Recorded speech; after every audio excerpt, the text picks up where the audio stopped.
Kita di sini akan menerangkan tentang penetapan parameter farmakokinetik model 1 kompartemen terbuka data darah. Model 1 kompartemen terbuka merupakan salah satu model untuk menerangkan nasib obat dalam tubuh setelah obat diberikan secara intravaskuler maupun ekstravaskuler. Profil farmakokinetik diterangkan dalam data kadar obat dalam darah, urin, plasma, atau serum terhadap waktu. Parameter farmakokinetik dapat ditentukan dari kadar obat dari dalam darah, baik sebagai obat utuh maupun metabolit aktif. Kadar obat dapat diambil dari darah karena darah merupakan tempat yang paling cepat dicapai obat.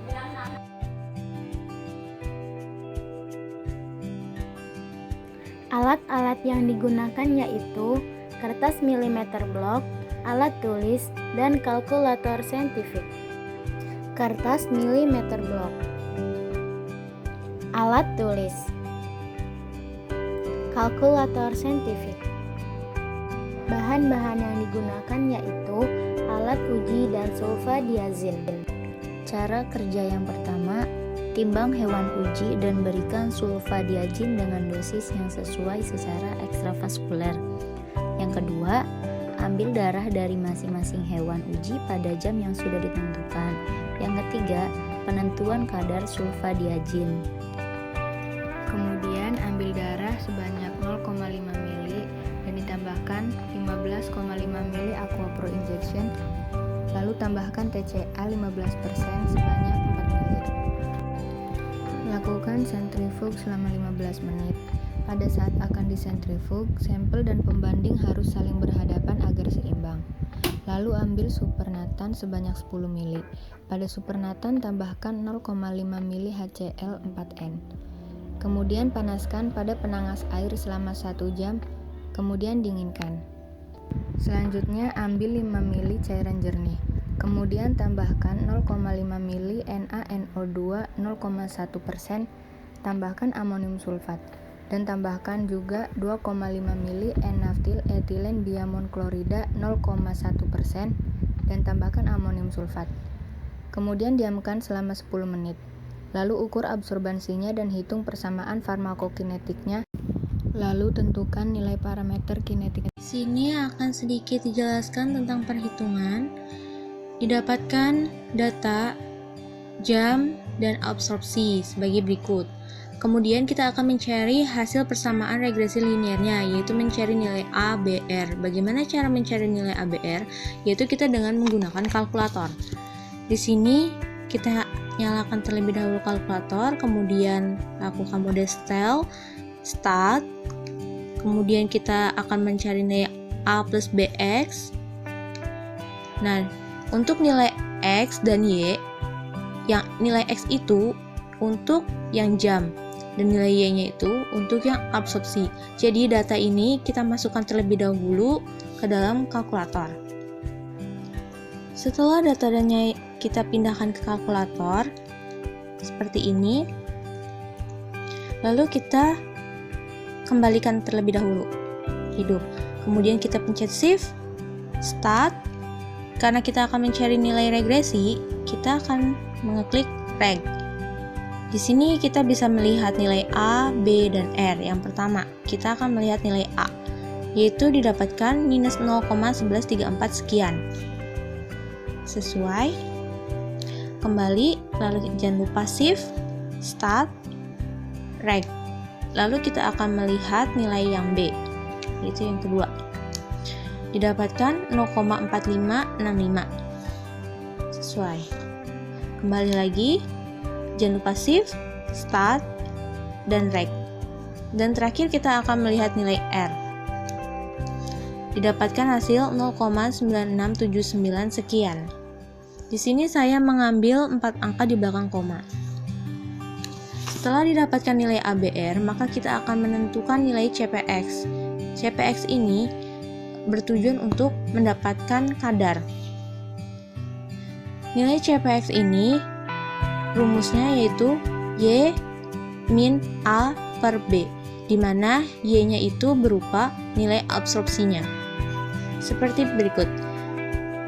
absorpsi yang pertama yaitu 0,03. Nah, ini caranya itu bukan Y dikurangin A lalu dibagi B, namun kita melakukannya nilai Y dibagi terlebih dahulu dengan nilai B, kemudian dikurangi dengan nilai A, seperti ini. Nilai Y 0,03 dibagi nilai B 0,4565. Didapatkan hasil sekian, kemudian kita kurangi nilai A 0,1134.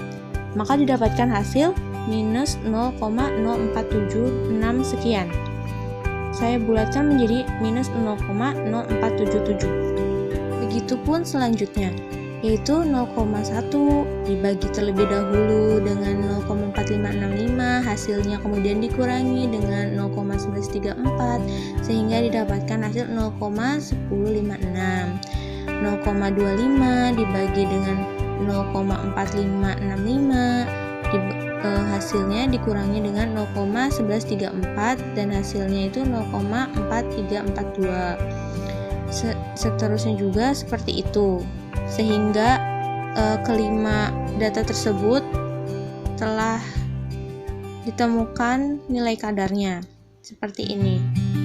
Kemudian setelah kita menentukan nilai kadar, kita bisa membuat grafik. Grafik ini bertujuan kita melihat apakah data tersebut mengalami kenaikan atau mengalami penurunan. Dan di sini didapatkan datanya itu menunjukkan kenaikan. Lalu, kita akan mencari tetakan kecepatan absorpsi, di mana kita akan mencari nilai slope, nilai t-setengah, dan nilai interceptnya. Slope itu rumusnya ln C2 dikurangi ln C1 dibagi waktu 2 dikurangi waktu 1. Di sini kita bisa memilih mau yang mana di antara ketiga ini. Di sini saya memilih kadarnya itu ln C2-nya itu 0,4342. Kemudian ln C1-nya itu saya menggunakan kadar yang 0,1056. Kemudian dibagi masing-masing waktunya, yaitu 1 dikurangi 0,5. Bagaimana cara menghitungnya? Cara menghitungnya yaitu kita klik ln, kita masukkan yang ln C2 yaitu 0,4342, jangan lupa kurung tutupnya. Kemudian kita kurangi, kita klik ln lagi dan masukkan nilai C1-nya yaitu 0,1056. Jangan lupa tutup kurung dan didapatkan hasil 1,4138. Di sini saya mengambil 3 angka di belakang koma sehingga saya bulatkan menjadi 1,414. Kemudian dibagi nilai waktunya, 1 dikurangi 0,5 sama dengan 0,5. Sehingga nilai dari slope-nya itu 1,414 dibagi dengan 0,5. Didapatkan nilainya sebesar 2,828 jam pangkat min 1. Untuk mencari nilai VD, di rumusnya itu DEV dibagi CO, di mana DEV-nya itu diketahui 25 gram dan CO-nya itu berupa dari nilai intercept absorpsi, yaitu 7,3469 mg per mililiter. Kemudian dibagi sehingga mendapatkan hasil 3,4028 ml. Kemudian kita akan mencari AUC, di mana rumusnya CO dibagi K, intercept dibagi dengan slope. Interceptnya 7,3469, slope-nya itu 2,828, sehingga dihasilkan 2,5979 mg per mililiter. Lalu kita akan mencari nilai clearance, di mana rumusnya itu K dikali VD. Slope dikali VD yang telah kita cari di awal, yaitu slope-nya itu 2,828 jam, kemudian dikali VD-nya itu 3,4028, sehingga didapatkan 9,6231 ml per jam. Setelah didapatkan nilai-nilai parameternya, kita bisa menentukan persamaannya, yaitu dengan cara melihat rumusnya itu CT sama dengan CO dikali eksponen pangkat min slope dikali waktunya, di mana interceptnya itu yang kita dapat 7,3469 dikali eksponen nilai K-nya itu slope-nya 2,828